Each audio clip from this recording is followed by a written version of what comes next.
మట్టి గణపతిని పూజించి పర్యావరణాన్ని కాపాడుకుందామని కేంద్ర మంత్రి రామ్మోహన్ నాయుడు ప్రజలకు పిలుపునిచ్చారు.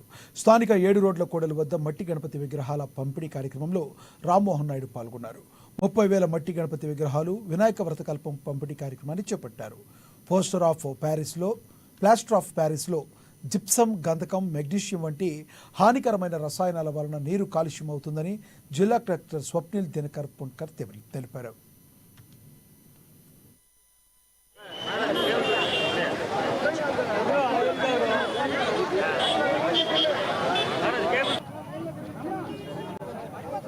గణేష్ చతుర్థి కార్యక్రమం జరిపించుకోవడానికి అందరూ కూడా ప్రజలు కూడా ఈ రోజు సంసిద్ధమయ్యారు. అందులో భాగంగా మరి రేపు వినాయక చవితి అయితే ఈ రోజు మట్టి విగ్రహాల పంపిణీ కార్యక్రమం జిల్లా కలెక్టర్ వారు అలాగే శ్రీకాకుళం శాసనసభ్యులు శంకర్ గారు, తెలుగుదేశం పార్టీ కార్యకర్తలు అందరూ సమక్షంలో ఈ రోజు నిర్వహించడం జరుగుతుంది. మరి ప్రతి సంవత్సరం కూడా ఆనవాయితీగా ఈ యొక్క కార్యక్రమం ప్రజల్లో ఒక చైతన్యం తీసుకొని రావడానికి, పర్యావరణం పట్ల బాధ్యత వహిస్తూ ప్రకృతిని మనం కాపాడుకోవాలనే ఆలోచనతో ఈ యొక్క కార్యక్రమం నిరంతరం కూడా చేస్తున్నాం. ఇందులో ఆర్ట్ ఆఫ్ లివింగ్ వారు కూడా పార్టిసిపేట్ చేస్తూ వాళ్ళు కూడా సహకరిస్తున్నారు. వాళ్ళకు కూడా ధన్యవాదాలు.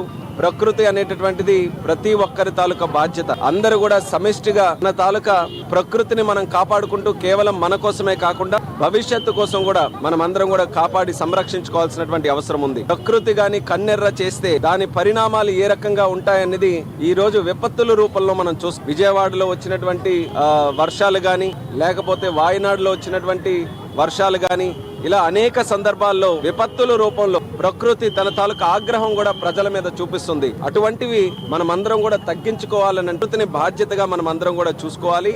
మరి అందులో మట్టి విగ్రహాలు పంపిణీ కార్యక్రమం గతంలో కూడా ఎప్పుడు చేసినా సరే